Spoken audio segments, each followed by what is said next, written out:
네, 장 마감까지 20분 남짓 남아 있습니다. 시장에 대한 마지막 전략 어떻게 세워야 할지 전문가들과 이야기 들어보도록 하죠. 3명 전문가의 의견부터 확인해 보겠습니다. 유진투자증권 잠실지점 우원명 부지점장입니다. 순환매로의 대응이 필요하다라고 밝혔고요. 앞서서 오프닝에서도 말씀을 드렸듯이 중소형주에 관심이 필요한데 물론 중소형주라고 해서 동반 상승이 아니라 철저히 실적을 중심으로 수급이 집중되는 종목을 살펴보자라고 밝히셨습니다. SK증권 팬클럽 윤종빈 센터장입니다. IT 중심으로 순환매가 일어나고 있는 가운데 실적 호전이 뒷받침되는 중소형주 공략하자 같은 의견이고요. 와우넷 이호근 전문가도 마찬가지입니다. 코스닥 시장의 약진이 예상되고 IT 중소형주 주목하자라는 똑같은 의견 세 분께서 주셨는데요. 오늘은 유진투자증권 잠실지점 우원명 부지점장과 연결해서 이야기 나눠보겠습니다. 안녕하세요. 예, 안녕하십니까. 네, 방금 확인해 주셨듯이 3명 전문가가 모두 같은 의견을 제시를 했습니다. 중소형주를 바라봐야 된다라는 시각에 대한 설명 부탁드립니다. 예, 오늘 시장은 종합지수가 최근 며칠 그런 움직임처럼 이제 박스권 내에서 등락을 반복하는 그런 어떤 시소 장세를 좀 보여주고 있는데요. 그간에서 상승을 좀 이끌었던 경기민감 대형주군이 이제 하락과 반등을 반복하면서 순환매 양상을 보여주고 있습니다.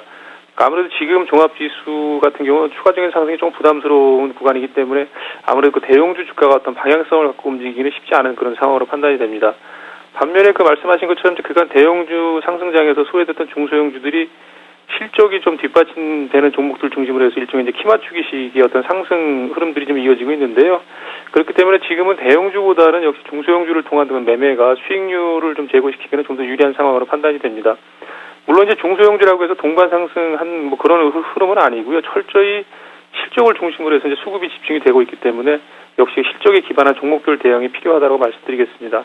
업종별로 조금 나눠서 본다면 역시 그 중소형주들 중에서는 IT 부품주들과 자동차 부품주들이 실적 측면에서 상승을 시도하는 종목들이 다수 나타나고 있기 때문에 계속해서 관심을 가지셔야 할 것으로 판단이 됩니다. 또 말씀드린 것처럼 그 IT나 자동차 부품주가 아니더라도 이제 개별 종목들 철저한 어떤 종목별 대응이 필요한 그런 타이밍이기 때문에 반드시 역시 그 매매하시는 종목들의 실적과 재료가 있다면 그 재료의 어떤 내용들을 좀 확실하게 좀 확인하시고 대응하시는 그런 전략 말씀드리겠습니다.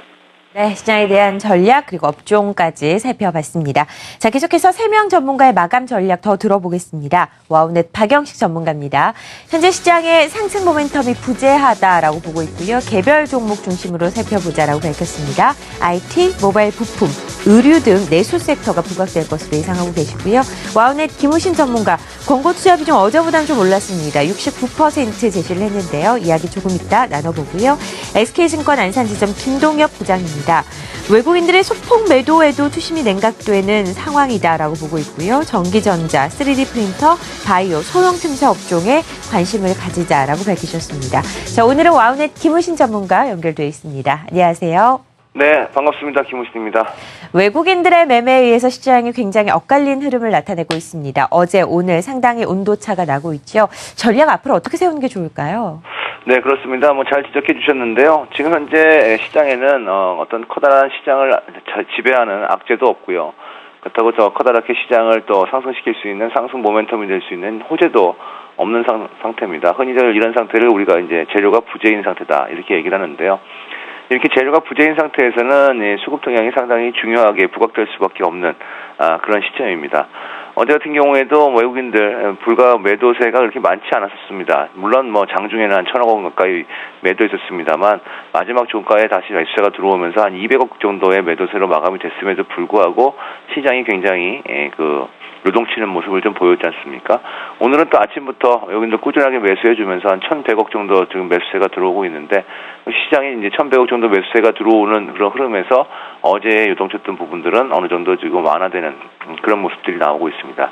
그냥 우리가 이제 목격했던 그런 부분들 중에 지난 10월 23일 날 있었던 그런 흐름, 이후에 오늘의 흐름, 10월 23일과 10월 24일의 흐름과 어제의 흐름과 오늘의 흐름이 거의 동일한 쌍둥이 패턴의 비슷한 전형으로 지금 보시면 될 것 같고요.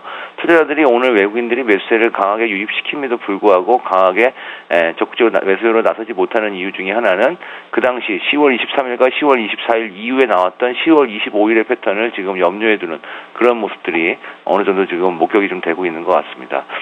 따라서 저는 지속적으로 이 시간을 통해서 지수의 중요한 지지선은 2025포인트라고 계속 언급을 드리고 있는데요. 여전히 2025포인트의 중요한 지지라인은 지금 이 상승장이 유지되는 한 계속해서 중요한 지지라인이라고 보고 대응하시면 좋을 것 같고요. 코스피 시장에서는 오늘 좀 변화가 좀 나타나고 있습니다. 삼성전자와 하이닉스 중심의 장세가 펼쳐질 가능성, 무작정 대형주라기보다는 삼성전자와 하이닉스라는 실적 모멘텀이 강력하게 있는 이 두 종목이 쌍두마치로 나설 가능성이 좀 있다는 것을 우리 시청자 여러분들 염두를 좀 하시면 도움이 되지 않을까 싶고요. 그에 따라서 코스닥에서도 오늘 지금 보게 되면 IT 부품주들의 수급이 상당히 좋게 개선이 되고 있는 모습들이 보여주고 있기 때문에 이 삼성전자, 하이닉스를 중심으로 IT 부품주들까지가 시장의 주도주군으로 등장할 가능성이 있다는 것을 염두에 두시는 것이 좋을 것 같습니다. 1시 반 기준으로 봤을 때 코스피와 코스닥에서 외국인과 기관이 동시에 순매수해주는 종목들 오늘도 어김없이 말씀드리겠습니다. 코스피 시장에서는 오늘 삼성전자와 SK하이닉스 그리고 NC소프트와 아이마켓 코리아가 외국인과 기관의 동시 순매수가 들어오는 것으로 파악이 좀 되고 있습니다.